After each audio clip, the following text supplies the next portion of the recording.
You're listening to real conversations with real people about business and branding.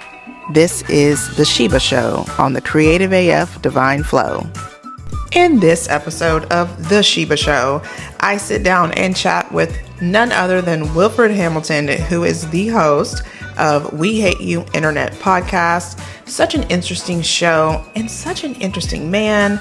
This show is really growing by leaps and bounds, and he has had the pleasure of interviewing several people, including his beautiful wife and even me. So let's get into the episode right now and find out more about him. Okay, we're back with another episode of The Sheba Show with me, your host, Sheba Creative AF, and I have a special guest today. Somebody I met, I guess it was last year, in a podcasting group. And I was really excited to talk to him and go on his show because it seemed like a fun show. And I have him here today. His name is WIlfred Hamilton. Are you going by WIlfred Hamilton in public? Yeah. Yes. Okay. His name is WIlfred Hamilton. WIlfred, welcome to the Sheba Show. I greatly appreciate the invite. You know what I'm saying? Absolutely. I know I told you a long time ago I was going to have you on. And this is the way I pitched it to him. I was like, I don't have a show yet, but when I have a show, I'll have you on. So I went to my calendar. I made a notation, like, you know, on unscheduled day, be ready. You know? Yes. On an unscheduled day, be ready. And so here you are. When the call comes, be ready. I mean, I was really thrilled. And I was like, okay, so I've got to get all those people that I talked to while I was leading up to it. And I'm so glad that you were available and just ready to come and talk to me. We're cool, man. Come on. We're cool. We're cool. We cool. Maybe I don't realize that people actually like me and I have friends.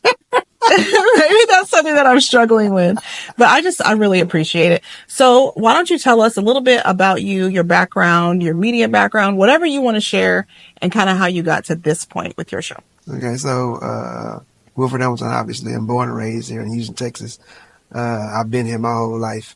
You know, maybe 7 or 8 years ago, up until that point in my life, I'm a really simple person, right? You know, I kind of lived by, you know, the understanding of the scriptures, with food and raiment be content. I'm not really a materialistic guy. I really don't care about a lot of, you know, things. As long as I kind of have a roof over my head, I'm eating every day. You know, I got clothes and I can get where I need to go. Like I'm real simple to satisfy. And my wife is like that too. You know, my wife, she and I've been married for 23 years. Wow. I'll be 23 in December. You don't even look 23. I don't even 23. Well, thank you. No, man, you know, we got married young. You know, we were 18 when we got married. And so, we got 4 kids. And so, like I said, you know, everybody in the house eating every day. I had a job. That was it, right? Then, you know, a lady was moved into our department. Her name is Duntrice Weathersby. Some people may know her around. She get around. Anyway, you know, she was involved in a lot of entrepreneurial endeavors. And up until that point, you know, in my mind, you know, business is just kind of people trying to go and try and make money. And, you know, like I said, once again, that's not really my motivation. But she just kind of opened my eyes in discussions about, you know, just different ways of looking at things. You know, you combine that with, just some, different, let's say, unjust treatment, you know, on my job at the time. I don't know long at that place. And, you know, kind of overlooked in promotions and stuff like that. And I feel like I had much more potential and ability than was being recognized and utilized at the time. And so, you know, with those two factors, I decided to kind of, you know, put my hand in the hat and start trying to see what I can do with the ability that God had blessed me with. And that's kind of started this whole, you know, process, that we in now. You know, so I did, some music stuff, you know, cause I sing. Yeah. A little bit. Sing a ditty. I speak to myself sometimes, and I say, oh my, in a lot of ways. Anyway. All right, WIlfred Hamilton. Thank you. I mess around. Okay, anyway. You have to do me a theme song. The Sheba Show. Okay, I'll work on it. But I did music for a little while. Put out an album. You know, it's a professional situation. I was excited about that. And then, life happened and things, and that's kind of how the entrepreneurial journey goes. You try something, you learn a little bit in that process, and then you move on to something else and you take what you learned with you.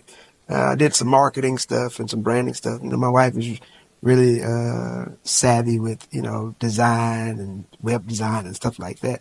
And she's been doing YouTube for 15 years, on and off, just doing little editing things, and she just does it for fun. And so, we decided to try to do a little something as far as with branding and things. We did a couple of projects. We worked with a couple of companies. It was cool. And then we decided, we have a natural product that we developed. You know what I mean? It was like a natural sleep aid and stress reliever. It was in like a mist form. It was a pretty good product. And we started that endeavor. And, we sold some bottles. It was cool. I learned something along that way. And then I came to the idea while we were in that process. I was like, I talk decent and I like to talk a lot. So maybe I can talk about something, come up with a platform, where we can discuss some interesting things, and so that's kind of where the idea for AI, We Hate Your Internet, came to be. And so, I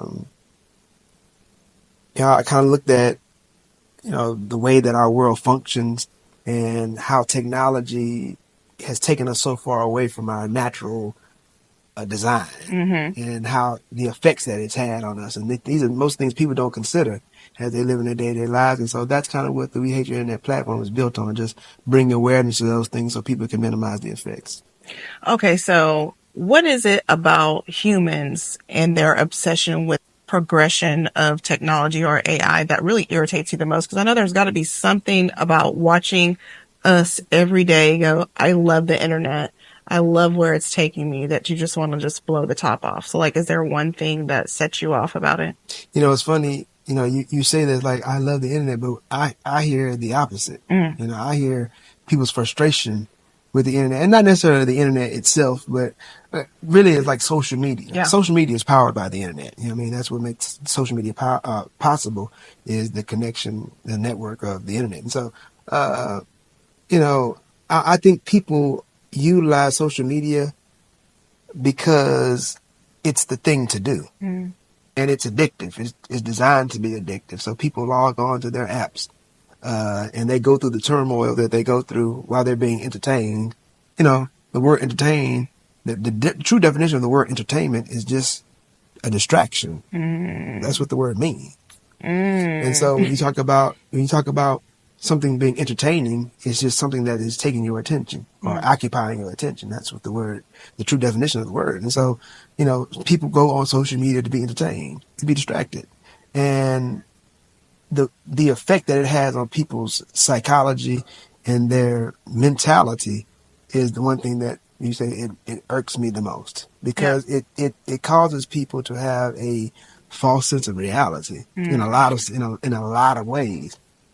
It gives people a heightened sense of expectation, which I personally believe is probably one of the most dangerous things, in our existence, is a heightened sense of expectation, because, from that comes all kinds of trouble. When your expectations are set at a certain level, anything that falls below that causes you to be in a state of depression.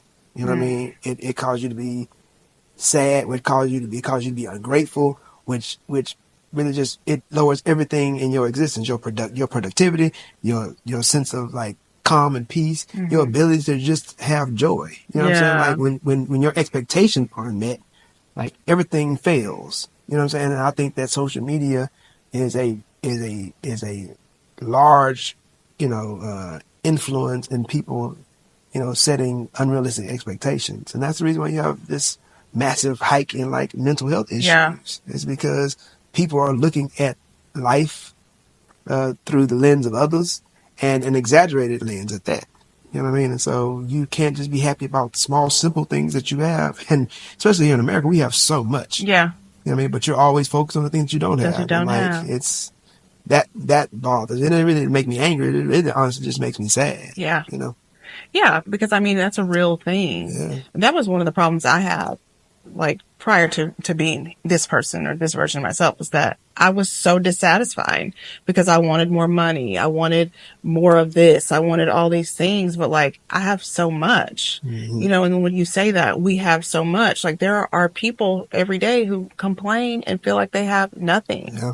And I'm like, you have an abundance of resources at your fingertips if you knew how to use them. And that's what I wish we could see more of on the internet or on social media, is how to tap into what you already have to get whatever it is that you feel like you're missing. So like, let me ask you this. How much more difficult, well, maybe that's not the right way to phrase the question, but do you think entrepreneurship is more difficult because social media lies to us all the time? I think that the resources that we have available are much more ample. So it makes that part of the process easier, being able to gather the information that you need. I think that the expectations that are set, once again, is the biggest hurdle, because how the instant gratification that social media gives, and we have become trained to expect things to be like this. You see what I'm saying? And so, and business just doesn't work that way. It just does not. It just doesn't work that way. And the reality is that people are not being conditioned to be able to follow the entrepreneurial path. You know what I mean? Like, it takes, in order to do it successfully and healthily, I'll add, you know what I mean? Because you have a lot of people that have made a lot of money, but if you talk about their mental health or their ability to function properly and healthily, you know, in their other relationships in their life and all that kind of stuff, not so much. They made a lot of money, but their life is out of control. Yeah. You know, you look at the situation with P. Diddy, you know what I mean? Like, yeah, he's a billionaire, right? You know, everybody want to be in his space and do business with him. But you look at all the allegations that have come out about him, you know, and even if you just, you know, if you have a little bit of age and you watched him go from Sean Combs to Puff Daddy to P. Diddy to just Diddy now. And now Love, he's changed his name again. Interesting. I'm telling you, go Google it. Maybe it's illegal purposes. It might be. but like, if you've seen his evolution, right? If you were watching, you saw he went through this stage was like he almost, when you see his face, it almost looks like he isn't there anymore. Yeah. He's vacant, and he must be involved with substances or something. But you understand, like, when you're going through that process and you reach that level and you have that level of pressure and you're trying to promote this image, because we'll probably get into it later, but like, you know, that's one of the big challenges with entrepreneurship or business ownership, period, is that your public persona doesn't always match your private persona or the reality of your situation. And it's not even a matter of being deceitful. It's just a matter of the necessity to show a confident image for your brand and for your business sake. You don't want the public to panic or think that, oh, well, your brand is failing or it's not competent. You know what I'm saying? Because of you. Exactly. Or because of the circumstance that your business or the part of the process that your business is at that time. Right. You can rise really high and then society changes. You have to pivot. And while you're doing that pivot, like, you know, profits may fail, things may change, you may have to lay people off, all this kind of stuff. And so, but you have to make sure that you maintain a certain public persona and a proficiency that people don't lose, that the customers and the public doesn't lose confidence in your brand. And that can be a hard thing to balance. Oh, I think it's probably really, well, I mean, I literally live it. Yeah, I'm going to say, I literally live it. So, and it was something I was actually thinking about this morning, because a lot of people, they think of me and they're like, just like you said, they're like, wow, she always keeps it tight. She's always got it together. And no, I'm not. But I'm not going to show up and I'm not going to poor mouth myself. I'm not going to talk about, oh, we're running out of funds. Like, that's just not the way I'm going to do it. Say you wear that hat because underneath that hat, hey, brain's getting a little looser. Hey, but I have a plan. I have a plan for my retouch. This episode of The Sheba Show is brought to you by Bookie's Brookies. With endless options and flavors, this brownie cookie hybrid dessert is sure to change your life, and you should take my word for it. I've been hooked for over a year. But do try them out for yourself. You can visit bookiesbrookies.com, or if you're in Pearland, you can stop by Lit Java Coffee and Books for your own Bookies Brookies fix. And now let's get back to the episode. But in real life, like, those are the kind of struggles. Like, remember when Britney Spears went crazy, shaved all her hair off and was like spiraling, and everybody was like, what's wrong with Britney? Yeah. We didn't know she had any mental health problems. Mm-hmm. But definitely, obviously, clearly, she always did. I mean, and now, of course, all these years later, everybody's like, oh, did you see Britney's new video? Britney, because she's kind of lost it. But listen, if you take a step back and you look at her as a human being, right?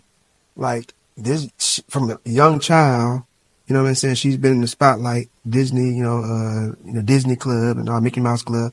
And then she goes on to have this career, and she is, meteoric. You know what I mean? Like, she has like global success. Absolutely. She is the prototype female pop star. And they have all these little copycats, you know what I'm saying? Christina Aguilera, Jessica Simpson, yeah, Mandy Moore. Oh, yeah, exactly. Like, they all following her template. You know what I'm saying? They're using her as a template. And then, you 16, 15, 16, 17, and then you going through that. And you see that with a lot of these young stars, like, and they're young. These are not seasoned adults that have gone through stuff and have a great perspective on life and all that kind of stuff. Like, they're young. And so they go through that and they rise so high, and like anything that goes up, it got to come down. Absolutely. And like, that's a hard pill to swallow. Yeah. You know what I'm saying? And that goes right back to the point that we were making.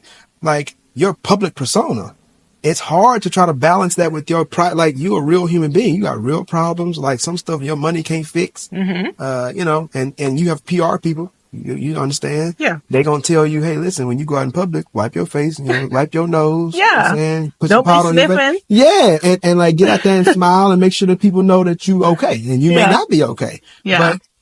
And that's hard for a young person to be able to, it's hard for anybody to be able to strike that balance, because you have to say, okay, when I get out here, I need to smile, but why am I smiling? That's the key. Understanding. You see what I'm saying? Perspective. You have to know, even if I'm not happy right now, when I get out here and when I do smile, I know why I'm smiling. It's not because everything's great, but it's because I'm still in this process. I'm still dedicated to this process. And I want people to know that I'm still dedicated to this process, and that even though I'm dealing with an issue, my brand and my business has not been compromised. And so in order for you to convey that message, it's translated into the way you present yourself, your smile, the confidence, the energy in your eyes, blah, blah, blah, blah, blah. You know what I'm saying? I'll deal with the other stuff when I get off this camera. But for now, I'm going to show that even if you don't need to know all this other stuff, because I'm going to deal with that. The business that you and the brand that you come to love is still healthy. We still rocking, you know what I'm saying? And it's still okay. You know what I'm saying? That's a hard balance to strike. Well, I think if people would prioritize therapy or some sort of, mental health care for themselves, like, even if that's like this morning, I went outside, and then I went outside a second time, because for me, nature really does fix everything. If I ever feel stressed or overwhelmed, I just go outside, listen to the birds, look at the trees, put my feet in the grass. There's so many caterpillars right now and butterflies, and I think that's really beautiful. So if you can find anything, and this is how I really helped myself when I was very depressed. Yeah. I just found anything to be joyful about. So if it was a song that I liked, I would play the song. If I had to play it 100 times, I would play it 100 times. So like, you're not going to find a lot of silver lining if you literally live in the dark. Okay. So what tips can you give us though? And let me give some background. Your podcast, We Hate You Internet, in my opinion, and it's an expert opinion, okay, in my opinion, your podcast is growing really, really quickly. So like, what tips can you give a new podcaster on expanding quickly but sustainably? Okay. So I have a acronym that I have. Okay. I call it PPI. Okay. 3 P's, I-E, you know what I'm saying? Okay. So, like, first and foremost, you have to make sure that you have a clear purpose for what it is you're trying to do. You know what I mean? I think that people, if you talk about podcasts, right? They look at some other podcasts and say, oh, wow. And they're inspired. And then they say, well, I'm going to go have me a podcast. But they think that but they have no sense of what they're actually trying to accomplish with that podcast. They just getting in front of the camera and talking about the stuff that they heard somebody else already talk about. You know what I mean? Or they tell their story. But the difficult thing about that is that it's only so much of your story that you can tell. You know what I'm saying? Like, it's only so much of your life that you can talk about, and then you run out of stuff to talk about. You know what I'm saying? So if you don't have a really clear purpose of what your platform or what your podcast is about, then like you're going to run out of steam, and that's what the far majority of podcasts do, right? So it's purpose, right? Then we talk about preparation. So like, once again, you need to be prepared when you go on. You know, you send in, you got your card. I got my card. Custom made cards. You know what I'm saying? Make sure you understand. Got my card. And it helps you to keep track of your conversation. You know what I mean? So you come in with a certain level of preparation, so you know what, you're not just going to be in there rambling. You're prepared. You have an outline that you like. So for all my episodes, we have an outline. You know, me and my co-host, Clara, I get it. You know what I'm saying? Like, we have a pre-taping meeting. We discuss, okay, this is what we're discussing. This is the points. Pause. Y'all were so serious about that pre-meeting. I was so nervous for that conversation. When I was like, oh my God, they want to Zoom with me? Okay. Y'all were on top of that. I mean, hey, listen, because ultimately when we get before the camera, we don't want to be trying to feel each other out. I always want to have a feel. And for me personally, like, I think that's I know for me, that's one of my strengths. Is my personality. Yeah. I'm real easy. You know what I'm saying? We just laugh and we giggle. You know what I mean? And so if I can get a person to get a feel for me, because this platform is built around my personality, it's built around my mentality. I was about to say, is it the WIlfred Show? It is not. It's not. It's not. You know what I'm saying? But like I said, you know, but even with that being said, like with my co-host, with Clara. I love Clara, by the way. Everybody loves Clara. You know what I'm saying? I hear it all the time. She's a silent assassin. No. That's why I begged her to be. I always say that. I begged her to be. It's legitimate because, you know, and we talk about things as far as professionally, as far as the production. And then we talk about things strategically from a private perspective. And I always tell her, like, this is the reason why I chose you. And I let her know the value that she has and how she's valuable. And it's not like I'm using her as a tool. Yeah. What it is that who she is the value.